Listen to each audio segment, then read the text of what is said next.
நான் பேசுறது கேக்குதா?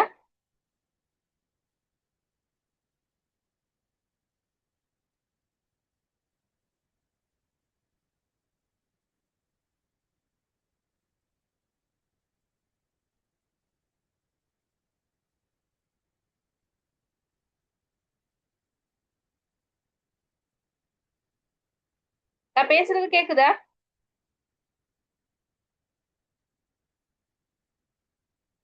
பதில் சொல்லுங்க, கேக்குதா? ஓ மிஸ். ரைட், ஓ ஓகே. மிஸ். ஓகே. அப்ப லாஸ்ட் கிளாஸ் நீங்க பாத்தீங்க வந்து கோரிலேஷன் அண்ட் ரீக்ரியேஷன் சப்ஜெக்ட் பாத்தீங்க. அப்ப அதுல நான் உங்களுக்கு 2024 பாஸ் பேப்பரும் 2025 பாஸ் பேப்பரும் நான் சொல்லி கொடுத்தேன். சரியா? அதுக்கு பேலன்ஸ் இருக்க பாஸ் பேப்பருக்குரிய ஆன்சர்ஸ் தான் இந்த ஆன்சர்ஸ். ஓகே. இது பாத்தீங்கன்னு சொன்னா உங்களுக்கு எப்பவுமே பாஸ் பேப்பர் எடுத்தீங்கன்னா தெரியும். கோரிலேஷன் அண்ட் ரீக்ரியேஷன் சப்ஜெக்ட்ல வந்து கோரிலேஷனை பார்க்க சொல்லுவாங்க, ரீக்ரியேஷனை பார்க்க சொல்லுவாங்க, அண்ட் உங்களுக்கு ஒரு ஸ்கேட்டர் டயக்ராம் வரைய சொல்லுவாங்க. ஓகே. அப்ப கோரிலேஷன் சொல்றது என்னது? டூ வேரியபிள்ஸுக்கு பிட்வீன், அதாவது ரெண்டு வேரியபிளுக்கு இடையிலான ரிலேஷன்ஷிப் எப்படிப்பட்டதுன்றது பாக்குறது. ஓகே. இதுவே ரீக்ரியேஷன் என்னது? வேரியபிள் ஒன்றுல ஏற்படுத்தக்கூடிய மாற்றத்தினால மற்ற வேரியபிள்ல எந்த மாதிரியான மாற்றம் ஏற்படக்கூடும்? நெகட்டிவான மாற்றமா, பாசிட்டிவான மாற்றமா, கூடையா குறையவா, அந்த மாதிரியான மாற்றங்களை பார்க்க ரீக்ரியேஷன் நீங்க யூஸ் பண்ணுவீங்க. ஓகே. அப்ப இது பாத்தீங்கன்னு சொன்னா இதுவும் உங்களோட ஒரு பாஸ் பேப்பர் கொஸ்டின். ஓகே. இந்த பாஸ் பேப்பர் கொஸ்டின்ல வந்து உங்களுக்கு எக்ஸையும் ஒய்யையும் கொடுத்துருப்பாங்க. ஓகே. இது எக்ஸையும் ஒய்யும் தான் உங்க பாஸ் பேப்பர்ல கொடுத்துருப்பாங்க. டேட்டாஸ் கொடுத்து சாம்பிள் டேட்டாஸ். இப்ப இதுல சாம்பிள் டேட்டாஸ் எவ்வளவு? S1, S2, S3, S4, S5, S6, S7, S8, S0, S10. Okay. அப்ப உங்களுக்கு XY இந்த டேட்டாவை பாஸ் பேப்பர்ல கொடுத்துருப்பாங்க. ஓகே. இதுல இத்தனை பேர்ல டேட்டாஸை கிளிக் பண்ணி உங்களுக்கு டேட்டாஸ் கொடுத்துருக்காங்க. இதுல எது இண்டிபெண்டன்ட் வேரியபிள், டிபெண்டன்ட் வேரியபிள்னு சொல்லி நீங்க கண்டுபிடிக்கணும். அப்ப இதுல ஃபர்ஸ்ட் வந்து இது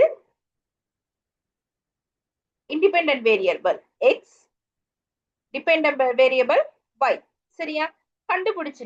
கண்டுபிடிச்ச உடனே முதலாவது நீங்க என்ன செய்யுங்கன்னு சொன்னா டயக்ராம் வரைகிறதுக்கு முன்னாடி இந்த சார்ட்டை போட்டுக்கொள்ளுங்க. அப்போ உனக்கு ரீக்ரியேஷன் கோரிலேஷன் ரெண்டு சப்ஜெக்ட்லயுமே வந்து பொதுவா பாத்தீங்கன்னா எக்ஸ் ஒய் வச்சுதான் உங்களுக்கு சமன்பாடு இருக்கு. சோ முதல்ல என்ன செய்யணும்னா X X X Y, X வர்க்கம், ஒய் வர்க்கம், எக்ஸ் ஒய். சரியா? அப்ப இதுகளை போட்டுக்கொள்ளணும். அப்ப முதலாவது எக்ஸ் எக்ஸ் சொல்றது வந்து உங்களுக்கு தரவுல கொடுத்துருப்பாங்க, அந்த தரவுகள் அப்படியே போடுறோம். ஒய் சொல்றது ஒய் கொடுத்துருக்காங்க, அது அப்படியே போடுறோம். போட்டதுக்கு பிறகு எக்ஸ் வர்க்கம் சொல்றது என்னது? 5 வர்க்க மூல 25. y வர்க்கம் என்றது 80 வர்க்க மூல, அப்ப 6400. xy சொல்றது என்னது? x-ஐயும் y-ஐயும் பெருக்கிறது. பெருக்கி இந்த மாதிரி போடுறோம். அப்ப போட்டு அடுத்ததான் நீங்க என்ன செய்யணும்? சிக்மா ஃபுல் டோட்டல்ஸ் நீங்க எடுப்பீங்க. ஓகே. எக்ஸ் டோட்டல் என்னது, y டோட்டல் என்னது, y வர்க்கம் எவ்வளவு, xy எவ்வளவுன்னு சொல்லி ஃபுல் டோட்டலையும் எடுப்பீங்க. இது விளங்கிச்சா எவ்வளவு தூரத்துக்கு? எடுத்ததுக்கு பிறகு டயக்ராம் வரைவீங்க. இந்த டயக்ராம் வந்து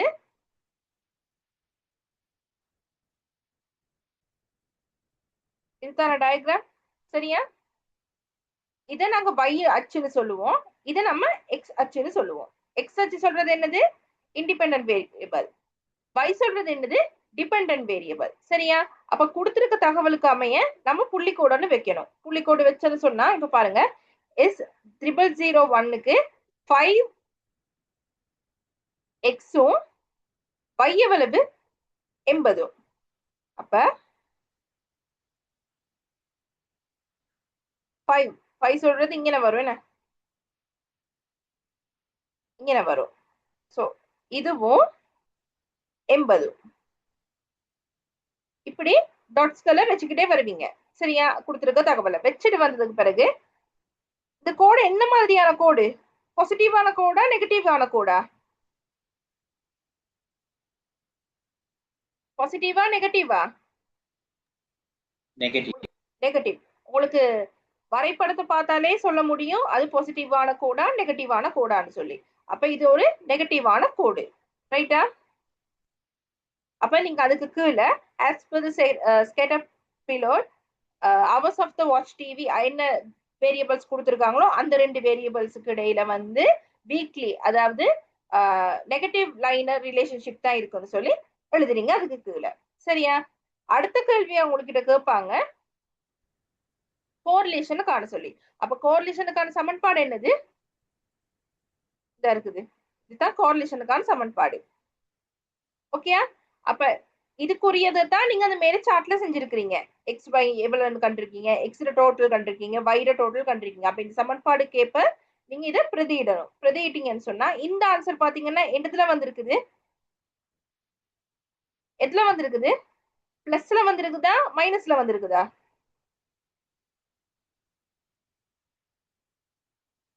என்னத்துல வந்திருக்குது? மைனஸ் 0.878. சரியா? அப்ப மைனஸ். உங்களுக்கு நான் இன்னொரு விஷயம் சொன்னேன், பிளஸ் 1க்கும் மறை 1க்கும் இடையில தான் ஒரு பெருமானம் வரும்னு சொன்னேன்.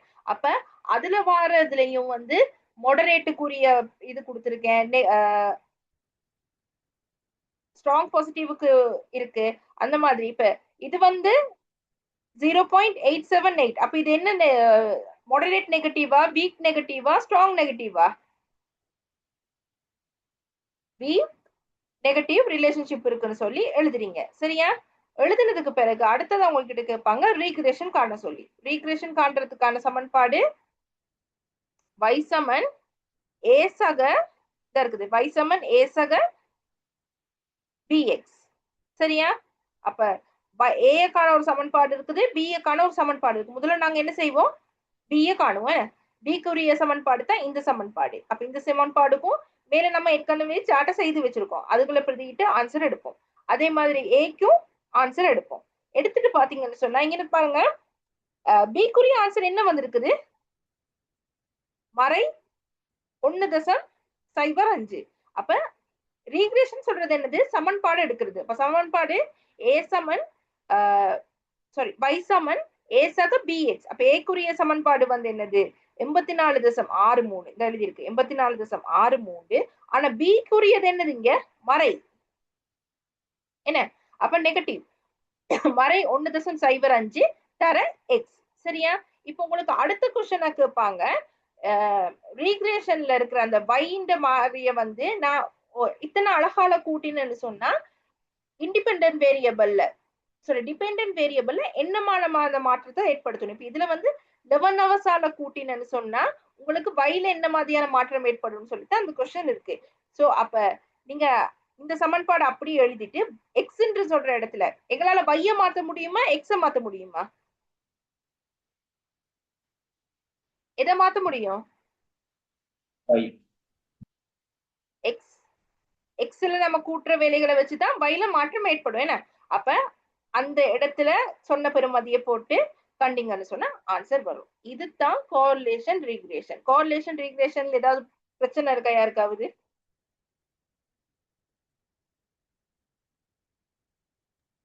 மேடம் அந்த क्वेश्चन கொஞ்சம் காட்டுங்களே. விளங்கல? இது உங்களோட இதுல பாஸ் பேப்பர் क्वेश्चन.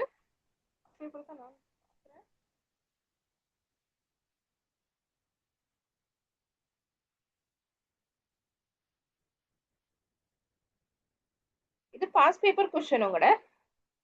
இது அப்படியே பாஸ் பேப்பர்ல இருக்க क्वेश्चனுக்குரிய ஆன்சர் ஷீட். இது நான் எல்லாருக்கும் ஷேர் பண்ணிருக்கேன். ஷேர் பண்ணது இருக்குதா? இல்லாட்டி நான் இப்ப போட்டு விடுறேன். ஓகே, இது எல்லாமே வந்து பாஸ் பேப்பர்ல இருக்க क्वेश्चन. சேம் क्वेश्चन தான் ரிப்பீட் ஆகிக்கிட்டே வருது. ஓகே?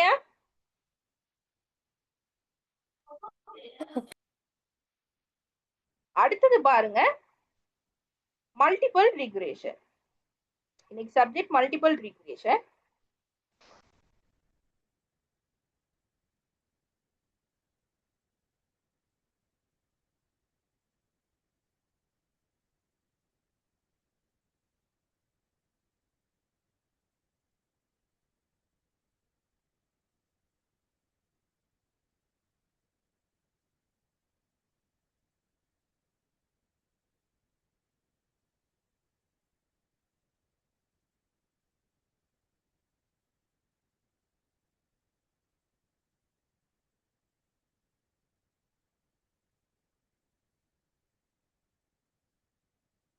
மல்டிபிள் ரீக்ரேஷனும் ஈஸியான ஒரு சப்ஜெக்ட்.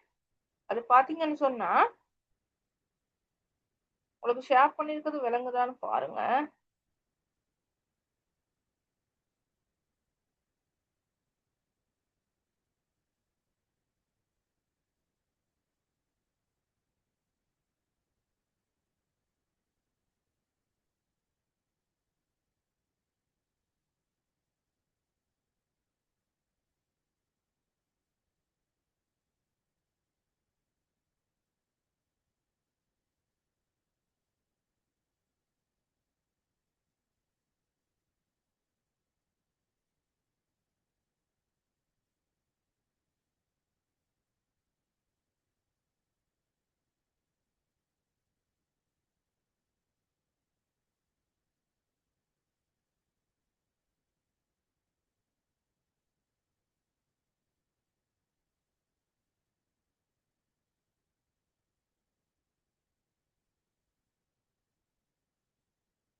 உங்களுக்கு இப்ப நான் ஷேர் பண்ணிருக்கிறது ஒண்ணு விளங்குதா?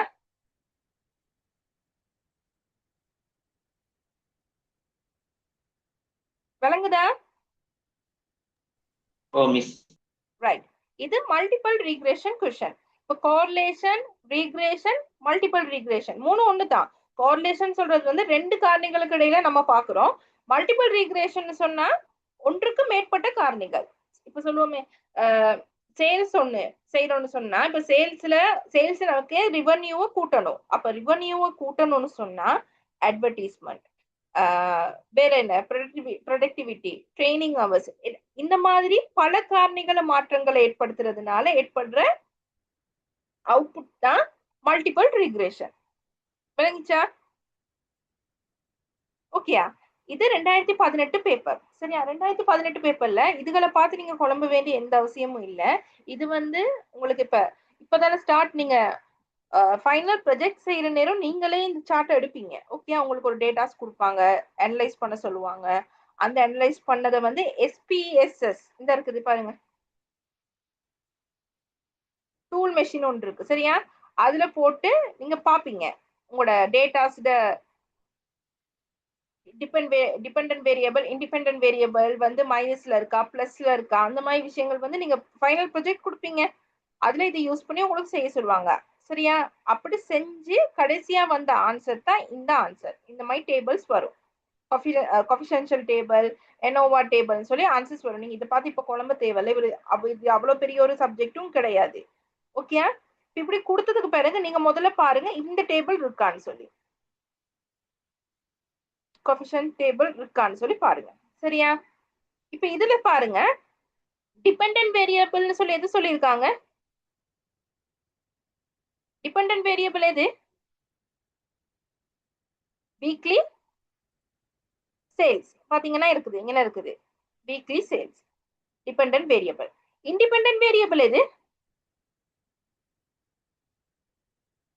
Advertising, attendance. இது ரெண்டும் என்னது? Independent variable. இப்ப இந்த இண்டிபெண்டன்ட் வேரியபிள்ல சேஞ்சஸ் கொண்டு வரதன் மூலியமாக எங்களுக்கு டிபெண்டன்ட் வேரியபிள் என்ன செய்யலாம்?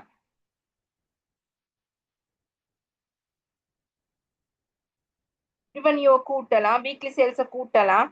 ஓகேயா? இப்ப உங்களுக்கு இந்த கொஸ்டினை பாத்தீங்கன்னு சொன்னா ஃபர்ஸ்ட் உங்களுக்கு கேட்பாங்க வந்து determine the regression equation based on given outputs. அதாவது ரீக்ரேஷன் எழுத சொல்றாங்க. ரீக்ரேஷன் சொன்னா என்னது? அந்த சமன்பாடை உங்களுக்கு எழுத சொல்றாங்க. சமன்பாடு எப்படி எழுதுறதுன்னு சொல்லி பாத்தீங்கன்னா இதுதான் சமன்பாடு. இது y, என்னது a சக b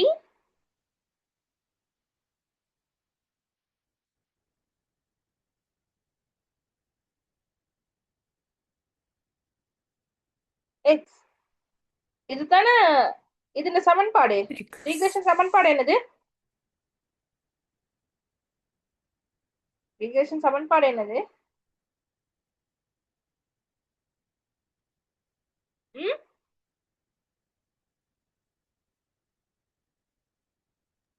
A plus bx. Right. அப்ப இதுல நீங்க என்ன செய்யணும்னு சொன்னா,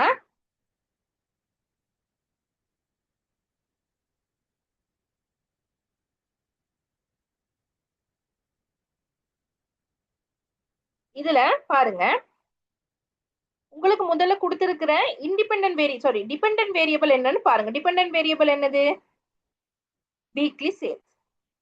என்ன போட்டுக்கொள்ளுங்க, வீக்லி சேல்ஸ் சொல்லி போட்டுட்டு ஈக்குவல், இங்க பாருங்க,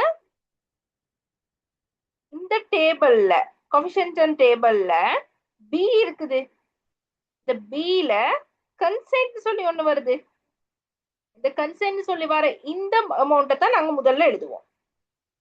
அப்ப 27.445 அதைத்தான் முதல்ல எழுதுவோம். ஓகேயா? அதைத்தான் இங்க எழுதியிருக்காங்க. விளங்கிச்சா? அதுதான் எழுதியிருக்காங்க. அடுத்ததா பாருங்க, அது கீழே இண்டிபெண்டன்ட் வேரியபிள்ஸ் என்னென்னு அட்வர்டைசிங்கும் அட்டெண்டன்ஸும், அந்த காரணி இந்த பில இருக்க இந்த ரெண்டு காரணியும் பிளஸ்ஸா மைனஸான்னு சொல்லி பாருங்க. இப்ப இது ரெண்டு பிளஸ்ஸா மைனஸா? பிளஸ்ஸா மைனஸா? முன்னுக்கு மைனஸ் வந்திருக்கா? நேர்பெருமானமா வரைபெருமானமா? Plus. பிளஸ். அப்ப இங்க என்ன? பிளஸ் பிளஸ் பாத்தீங்க, இங்க பிளஸ் போட்டிருக்காங்க. பிளஸ் என்ன காரணி அங்கன இருக்குது? இங்க என்ன காரணி இருக்குது? அட்வர்டைசிங். அட்வர்டைசிங் தர பிராக்கெட் ஒன்று போட்டுக்கொள்ளுங்க. இந்த அமௌண்ட் எழுதுறீங்க 0.082 பிராக்கெட்டை க்ளோஸ் பண்றீங்க. அடுத்தது பாருங்க, அட்டெண்டன்ஸ். அட்டெண்டன்ஸும் உங்களுக்கு இதுல பிளஸ்ல வந்திருக்கா மைனஸ்ல வந்திருக்கா?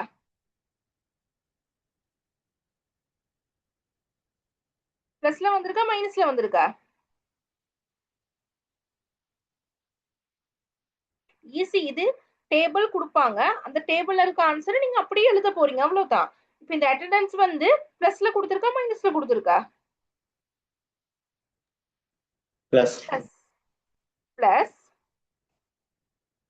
அட்டெண்டன்ஸ் எழுதிட்டு தர இந்த அமௌண்ட் அப்படியே போடுறீங்க 0.786. இதுல ஆன்சர் பாத்தீங்கன்னா விளங்கும்.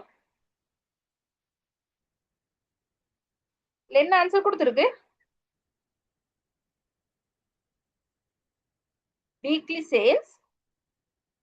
வீக்லி சேல்ஸ் இது என்னது? Dependent variable. அது இண்டிபெண்டன்ட் வேரியபிள்ஸ் என்னென்ன காரணி? அட்வர்டைஸ்மும் அட்டெண்டன்ஸும். அதுக்கு முன்னுக்கு கொடுத்திருக்க இந்த ரெண்டு நம்பர்ஸும் பிளஸ்ஸா மைனஸான்னு சொல்லி பார்த்து இங்க என்ன அடையாளத்தை போடுறீங்க. விளங்கிச்சா சமன்பாடு எழுதுறது?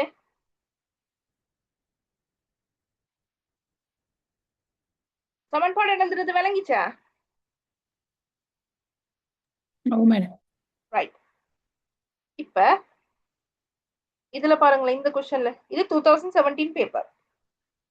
சரியா? இதுல என்ன சொல்லிருக்காங்க? The sales is the risk millions of the film is predicted based on factor found the associated with the sales. The total promotion cost millions, the production cost millionsல கொடுத்திருக்காங்க. SPS அவுட்புட் எடுத்திருக்காங்க. ஓகேயா? இதுல எந்த டேபிள பார்க்க சொன்னேன்? கோஎஃபிஷியன்ட் டேபிள்ஸ் பார்க்க சொன்னேன். இதுல டிபெண்டன்ட் வேரியபிள் எது? இங்க வரும். டிபெண்டன்ட் வேரியபிள் என்னது? First year box office receipt million. இதுதான் என்னது? Dependent variable. இண்டிபெண்டன்ட் வேரியபிள் எது? Total production cost and total promotion cost. Okay, அதுக்கு முன்னுக்கு பாருங்க, மறையா பிளஸ்ஸான்னு பாருங்க. இப்போ எனக்கு இதுக்கு சொல்லுங்க பாப்பா, எப்படி எழுதுறதுன்னு சொல்லி. ரீக்ரேஷன் அனலைசிஸ் சமன்பாடு எப்படி எழுதுறது? பேசுங்க. ஃபர்ஸ்ட்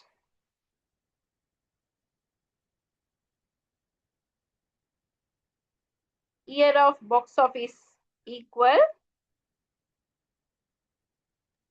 கமிஷன் டேபிள்ல பில கன்சென்ட் அமௌண்ட் என்னது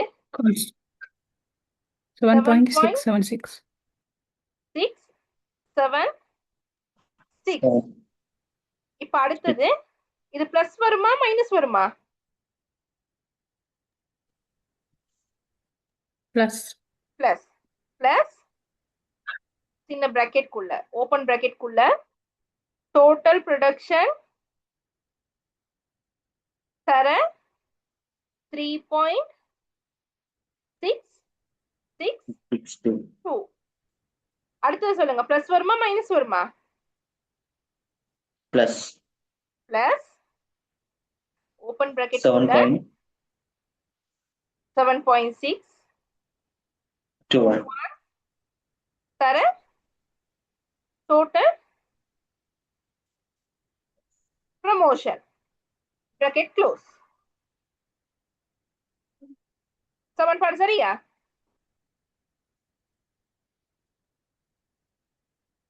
சமன்பாடு சரியா? இப்ப ஓ மேடம். யாருக்காவது டவுட் இருக்கா சமன்பாடு எழுதுறதுல? அதே தான் அடுத்தது பாருங்க. 2016 பேப்பர் இது. 16, 17, 18 சரியா? இது 16 பேப்பர். 16 பேப்பர்ல உங்களுக்கு என்னது, இந்த டேபிள் கொடுத்துருக்காங்க. பட் உங்களுக்கு இங்க அவங்க ரீக்ரேஷன் அனலைசிஸ் அவங்களே கொடுத்துருக்காங்க. உங்களுக்கு அது கொஸ்டினா அவங்க கேட்டு இல்ல, அவங்களே கொடுத்துருக்காங்க. இப்ப இதை பாத்தீங்கன்னா விளங்கும். இப்ப இதுல எது எது ஓகே, இதுல இண்டிபெண்டன்ட் வேரியபிள்ஸ் எது? இயர் ஆஃப் எக்ஸ்பீரியன்ஸும் இயர் ஆஃப் எடுகேஷனும். டிபெண்டன்ட் வேரியபிள் எது? Last year sales. சரியா? அப்ப முதலாவது என்ன எழுத போறோம்? Last year sales. இதுல பாருங்க பிக்கு முன்னுக்கு இங்க என்னது, மைனஸா பிளஸ்ஸா?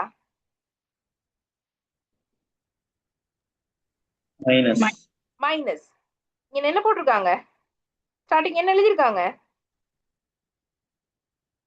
இந்த மைனஸ் அடையாளம் இருக்குதானே? இங்க என்ன அடையாளம் முன்னுக்கு வருதோ அதை கண்டிப்பா போடணும்ன்றத மறந்துடாதீங்க. அப்ப இங்க மைனஸ் 8510.838 சக. சக சொல்றது இங்க நேர்பெருமானம் என்ன, அதனால இங்க சக.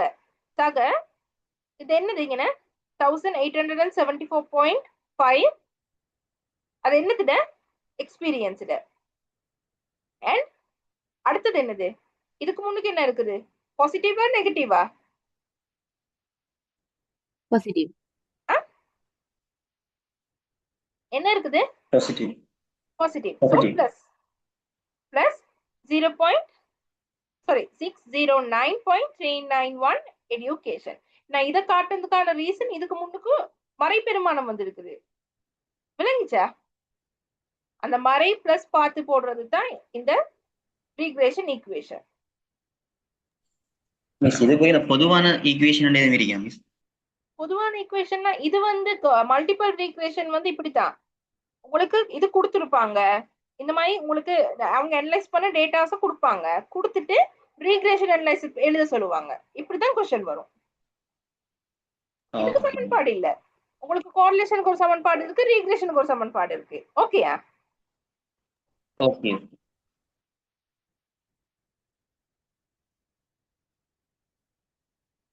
அதுதான் 2016. இதுலயும் பாருங்க, இதுலயும் என்ன கொடுத்திருக்காங்க? இதுல என்ன கொடுத்திருக்காங்க? இதுலயும் உங்களுக்கு அந்த ரீக்ரேஷன் ஈக்குவேஷன் அவங்களே கொடுத்திருக்காங்க. ஓகேயா? கொடுத்துட்டு क्वेश्चन கேட்டிருக்காங்க. அது 2017-18ல ரீக்ரேஷன் உங்களுக்கு எழுத சொல்லி கேட்டிருந்தாங்க. ஓகேயா? அப்ப இதுல சொல்லுங்க பாப்போம், எது டிபெண்டன்ட் வேரியபிள்?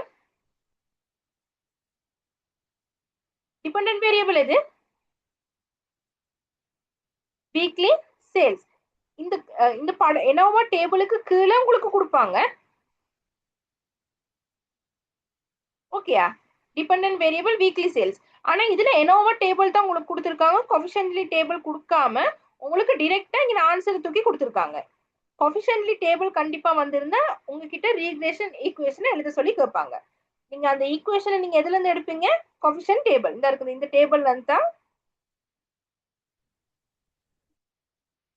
3 டேபிள்ல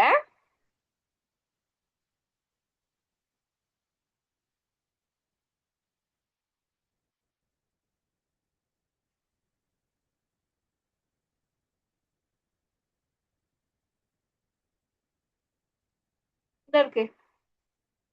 இந்த 3 டேபிள்ல எந்த டேபிள்ல இருந்து எடுப்பீங்க?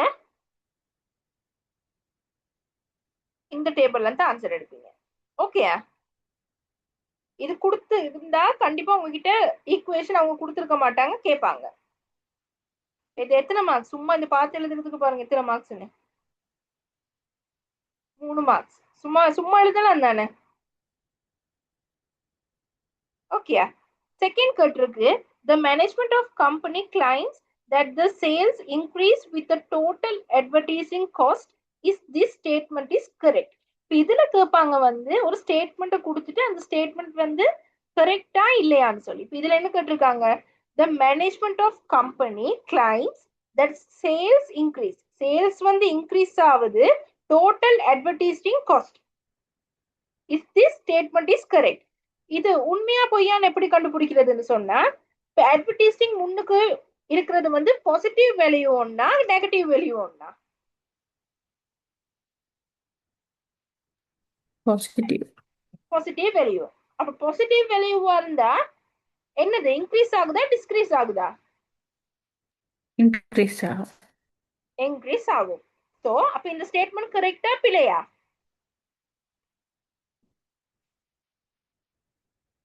கரெக்டா பிழையா? Is that correct or wrong? Correct. Correct. Correct. Then நீங்க எப்படி எழுதுவீங்கன்னு சொன்னா, the management claims the sales increase. அவங்க சொன்ன வாக்கியத்தையே அப்படியே எழுதுங்க. எழுதிட்டு sales increase, the total advertising cost can be evaluated by looking the இவ்வளவு எழுத வேண்டிய அவசியமும் கிடையாது. இங்க போடுங்க. இந்த இருக்கு. Looking at the coefficient of the advertising variable, in this case the coefficient of the advertising the amount எவ்வளவு? plus 0.82 என்ன? Since this coefficient is positive, it shows there is a positive relationship between advertising and weekly sales.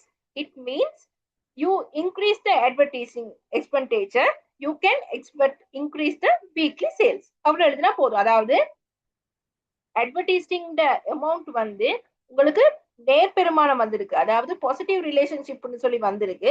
So அந்த positive ரிலேஷன்ஷிப்னு வந்தனால அதை increase பண்றது மூலியமாக weekly சேலை increase பண்ணிக்கொள்ள முடியும்னு எழுதினா போதும். விளங்கிச்சா? சொல்லுங்க. திரும்ப ஒருக்கா சொல்றீங்க, முன்னுக்கு கிளியர் இல்லாம இருந்தது எனக்கு.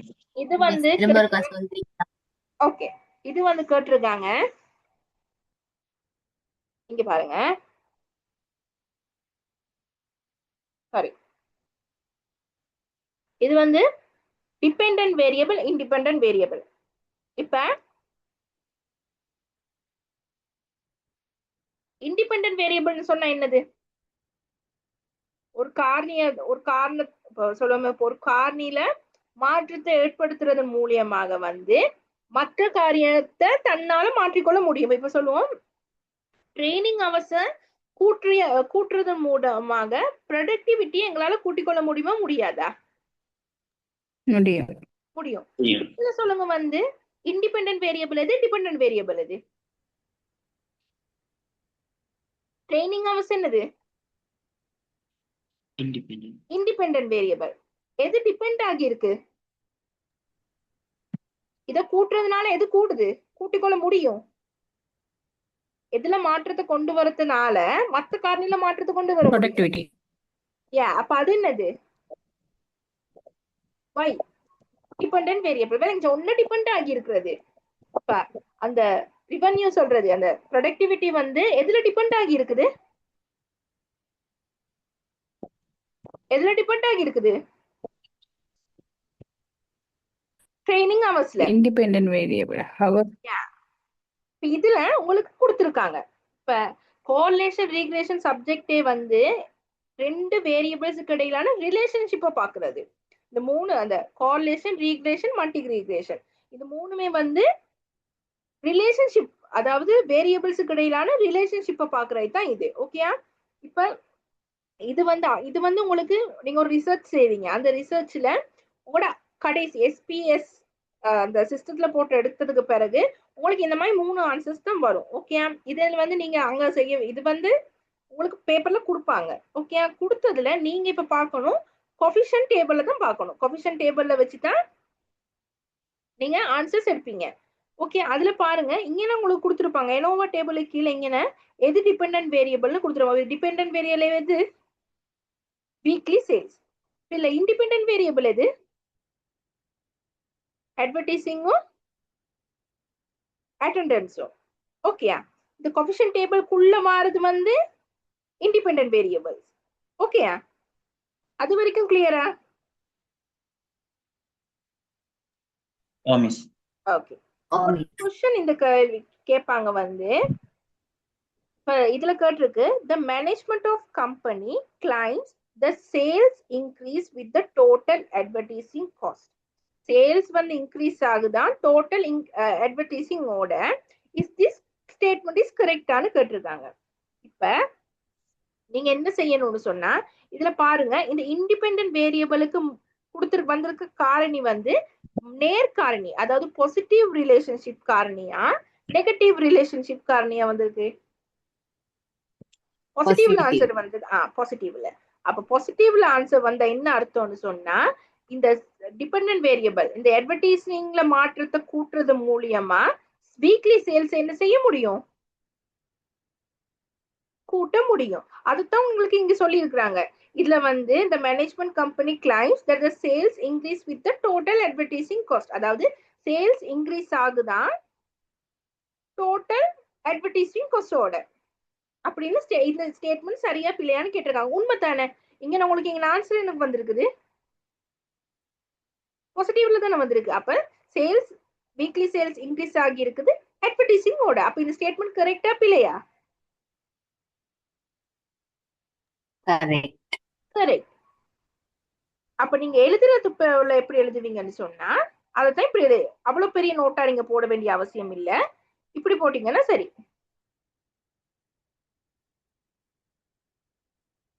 இந்த இருக்குது in this case the coefficient for the advertising is 0.082. since this coefficient is positive தானே, it shows that there is a positive relationship between advertising expenditure and weekly sales. இவ்வளவு எழுதினீங்க போதும். இப்ப எனக்கு அடுத்து சொல்லுங்க பாப்போம். சாரி, அடுத்த ஸ்டேட்மெண்ட் என்ன கேட்டிருக்குது? Interpret the coefficient of the variables of staff attendance. It is strength how it may affect to the sales value. சரியா? இப்ப இதுல கேட்டிருக்காங்க, இந்த இப்ப அட்டெண்டன்ஸ் காரணி வந்து மறை காரணியா நேர்காரணியா? நேர்காரணி. அப்ப பாசிட்டிவா நெகட்டிவா? பாசிட்டிவ் தான் எங்களுக்கு. அது ஸ்ட்ரென்த்தா இல்லையா? அது எங்களுக்கு எப்பயுமே பாசிட்டிவ்ல வாரது வந்து கூடும், ஸ்ட்ரென்த், அதுதான் அர்த்தம். அப்ப இதுல எப்படி எழுதிருக்காங்கன்னா, the coefficient for the attendance variable is 0.786 positive. சரியா? This is the coefficient represent the strength and direction